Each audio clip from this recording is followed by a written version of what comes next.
Hi everyone, this is CA Shivani and welcome back to my YouTube channel. So in this video we are going to discuss how to clear CA Final Group 1 in 40 days if you have not started studying or if you are not able to achieve your daily targets.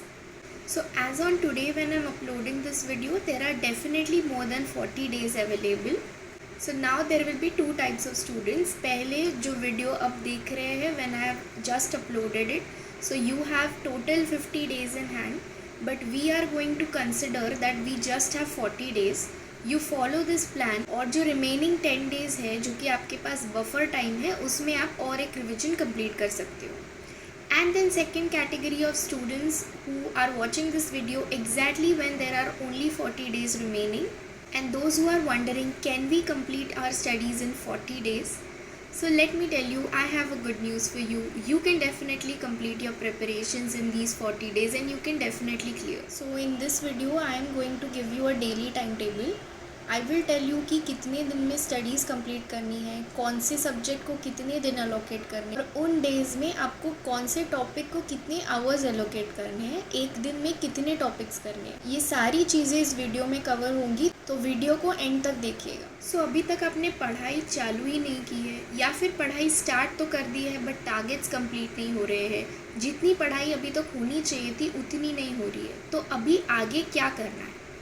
सबसे पहली चीज़, जो हो गया सो हो गया. इतना दिन आपने पढ़ा नहीं पढ़ा, it's gone now, you can change the past. अभी हमारे पास जो आगे के दिन है वो हमारे हाथ में है, तो we have to make every day count. सबसे पहली चीज़ that I would recommend you to do is introspect. अभी इंट्रोस्पेक्ट मतलब आपको क्या करना है, आपको बेसिकली एक लिस्ट प्रिपेयर करनी है all the subjects that you have in group 1 and all the topics that you are suppose to do. उसमें से आपने कितने टॉपिक्स किए हैं उसमें टिक मार्क कर दो. इससे आपको ओवरऑल एक आइडिया आ जाएगा कि कितना % पढ़ाई आपका हो चुका है और कौन से एरिया में आपको ज़्यादा फोकस करना है. उसके बाद दूसरी चीज़ आपको करनी है रियलाइज़. आपको रियलाइज़ करना है कि अभी बहुत कम टाइम बचा है. Definitely you can clear if you start right now, but अभी you can not afford to waste one more day. Time बहुत कम है और अगर आप अभी भी लाइटली ले रहे हो तो your attempt can go on a toss. तीसरी चीज़ है commitment. You have to commit it to your self कि आप अपना 100% दोगे and you will make these days count. फिर फोर्थ चीज़ आपको करनी है रीअरेंज. तो अभी I believe that at least 80% of the people must be having a plan. वो प्लान के अकॉर्डिंग आप इतने दिन पढ़ रहे थे, आपने बैकलॉग्स क्रिएट किए होंगे, तो अभी आपको जो है वो आपका सारा प्लान जो है वो रीअरेंज करना है. उसी बैकलॉग के साथ कंटिन्यू करने से अच्छा आई वुड सजेस्ट कि start a fresh, make a fresh time table और एक फ्रेश माइंडसेट के साथ आगे बढ़ो. सो मैंने अभी जो आगे प्लान दिया है उसके अकॉर्डिंग तो आपको दिन में 12 आवर्स की पढ़ाई करनी है, क्योंकि मैंने जो टाइम टेबल दिया है उस हिसाब से मुझे ऐसा लगता है कि वो पर्टिकुलर डेली टारगेट्स ख़त्म करने में आपको 12 आवर्स के टाइम लगेगा. बट अगर आप जल्दी ख़त्म कर सकते हो तो वेरी गुड. अगर आप 16 घंटे बैठ सकते हो तो वो भी अच्छी बात है. इट्स टोटली ऑन यू कि आपको कितना टाइम एलोकेट करना है.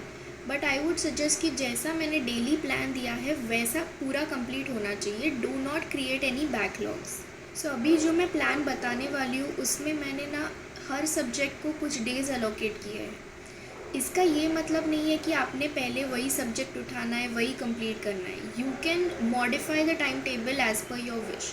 अगर आपको 2 दिन FR करना है, फिर 2 दिन लॉ करना है, आप वैसे कर सकते हो. सिर्फ मैंने जो डेली टारगेट्स लिखे हैं ना वो आपको मेंटेन करने हैं. सबसे पहले let's start with FR.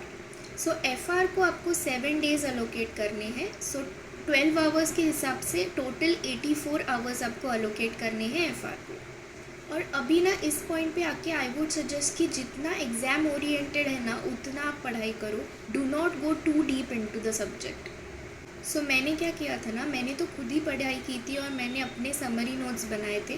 But there were ऐसे एरियाज़ जहाँ पे ना मुझे कॉन्सेप्ट समझ में नहीं आता था, या फिर कुछ ऐसे चैप्टर्स जो इतने बड़े हैं जैसे कि फाइनेंशियल इंस्ट्रूमेंट्स, वो एक साथ अगर आप करने बैठो, खुद से करने बैठो तो चैप्टर बहुत हैवी जाता है. तो उस सिचुएशन में मैंने क्या किया था, मैंने यूट्यूब पे ना CA आकाश कंदोई सर के रिविजन लेक्चर्स हैं वो रेफ़र किए थे. तो मैं फ़र्स्ट टाइम जब पढ़ती थी ना, तभी भी मैंने क्या किया, I started playing those revision videos. उस रिविजन वीडियो में उन्होंने जो जो कॉन्सेप्ट्स एक्सप्लेन किए हैं, जो जो उन्होंने टेक्स्ट रेफ़र किया है ना, उसका मैं एक समरी नोट बना लेती थी, कॉन्सेप्ट समझ लेती थी। और at the end of the video उन्होंने ना लास्ट डे रिविजन वाले क्वेश्चंस भी मार्क किए थे, तो मैं उसी से वो क्वेश्चंस मार्क करती थी और राइटिंग प्रैक्टिस करती थी। सो अभी just because the time is very limited, आप ऐसी स्मार्ट स्टडीज़ टेक्निक यूज़ कर सकते हो। बाकी पढ़ाई का पैटर्न आपको सेम ही रखना है, जो मैंने प्रीवियस वीडियोस में कहा है कि आपको कॉन्सेप्ट पहले समझना है, फिर क्वेश्चन सॉल्व करने, क्वेश्चन मार्क करने हैं, फिर रिवाइज करना है। ये पैटर्न तो सेम रहेगा, बस जो कॉन्सेप्चुअल अंडरस्टैंडिंग है उसमें मैंने ये यूज़ किया था कि मैं सीधा रिविजन वीडियोस देख लेती थी, उसमें जो उन्होंने कॉन्सेप्ट एक्सप्लेन किया है वो ही कॉन्सेप्ट्स के मैं समरी नोट्स लिख देती थी। So let's move ahead with the time table and see कि कौन से टॉपिक को कितने दिन एलोकेट करने। आई वुड सजेस्ट कि आप एक पेपर पेन लेके बैठ जाओ और पूरा एक बार नोट कर लो, और उसके बाद आप अपने हिसाब से उसको मॉडिफाई कर सकते हो। सो डे 1 पे मैंने एलोकेट किया है CFS को 9 आवर्स, इंडेस 16 को 1 आवर, इंडेस 38 को 1 आवर एंड इंडेस 40 को 1 आवर। फिर डे 2 में फिनेंशियल इंस्ट्रूमेंट्स को 10 आवर्स, CSR को 1 आवर एंड इंडेस 1 को 1 आवर। फिर डे 3 को business combination 8 hours, Ind AS 7 3 hours and Ind AS 108 1 hour. Day 4 के लिए Ind AS 102 4 hours, Ind AS 12 4 hours and Ind AS 33 4 hours. Day 5 के लिए Ind AS 1158 8 hours, Ind AS 2 3 hours and Ind AS 41 1 hour. Day 6 के लिए Ind AS 1168 8 hours, Ind AS 23 2 hours, Ind AS 21 hour and Ind AS 105 1 our. फिर day 7 के लिए Ind AS 36 5 hours, Ind AS 21 2 hours and analysis of financial statements 4 hours. Next let's move on to SFM। SFM के लिए I would suggest कि CA Atul Agrawal ने अपने website पे ना समरी नोट्स अपलोड किए हैं, तो आप अगर खुद के समरी नोट्स बनाना नहीं चाहते या आपके पास टाइम बहुत कम है, तो आप डायरेक्टली वहाँ से उनके समरी नोट्स डाउनलोड कर सकते हो और वो रेफ़र कर सकते हो। बाकी उन्होंने भी जो लास्ट डे रिविजन वाले वीडियोस डाले हैं वो बहुत ज़्यादा यूज़फुल है, आप चाहो तो वो रेफ़र कर सकते हो। सो SFM के लिए मैंने टोटल 6 डेज़ एलोकेट किए हैं, यानी हम 72 आवर्स देंगे SFM को। सो डे 1 पे हम करेंगे mergers 6 hours, corporate valuation 5 hours, और जो चैप्टर नंबर 1 है थियोरी का फाइनेंशियल स्ट्रैटेजीज़, वो हम करेंगे 1 आवर में। डे 2 को हम करेंगे security valuation 8 hours, security analysis 3 hours and startup finance 1 hour. Day 3 पे हम करेंगे portfolio management 10 hours and mutual fund 2 hours. Day 4 पे अगेन हम म्यूचुअल फंड्स करेंगे 2 hours and derivative 10 hours. Day 5 पे हम पूरा दिन फॉरेक्स के लिए एलोकेट करेंगे, और डे 6 में हम करेंगे international financial management in 5 hours, interest rate risk management 5 hours, securitization 1 hour and risk management 1 hour. Now let's move on to audit. Audit के लिए मैंने 7 डेज़ एलोकेट किए हैं, यानी 84 आवर्स। तो डे 1 पे हम करेंगे liabilities of auditors 2.5 hours, audit in an automated environment 3.5 hours, CFS 3 hours और स्टैंडर्ड्स ऑन ऑडिटिंग 3 आवर्स। फिर डे 2 पे हम करेंगे कंपनी ऑडिट 6 आवर्स, कारो 2.5 hours and audit committee and corporate governance 3.5 hours. यहाँ पे मैंने कारो स्पेसिफिकली मेंशन किया है क्योंकि बहुत लोग ना कारो करना भूल जाते हैं। सो डे 3 पे हम करेंगे due diligence 2 hours, investigation 4 hours, forensic audit 3 hours and standards on auditing 3 hours. फिर डे 4 पे हम करेंगे professional ethics 8 hours and peer review 4 hours. Day 5 पे हम करेंगे audit under fiscal laws 8 hours, NBFC 3 hours and standards on auditing 1 hour. Day 6 पे हम करेंगे bank audit 6 hours, PSU audit 4 hours and standards on auditing 2 hours. Day 7 पे करेंगे insurance 6 hours, internal audit 4 hours and standards on auditing 2 hours. So ऐसे हम 7 days में most of the portion of audit cover कर सकते हैं। Now let's move on to law. Law के लिए मैंने यहाँ पे 6 डेज़ एलोकेट किए हैं, यानी कि 72 आवर्स। सो डे 1 पे हम करेंगे PMLA 5 आवर्स, FCRA 5 आवर्स और फॉरेन कंपनी 2 आवर्स। डे 2 पे हम करेंगे डायरेक्टर्स 1 8 आवर्स और मैनेजरियल रेम्यूनरेशन 4 आवर्स। डे 3 पे हम करेंगे meeting 6 hours, arbitration 4 hours and compounding 2 hours.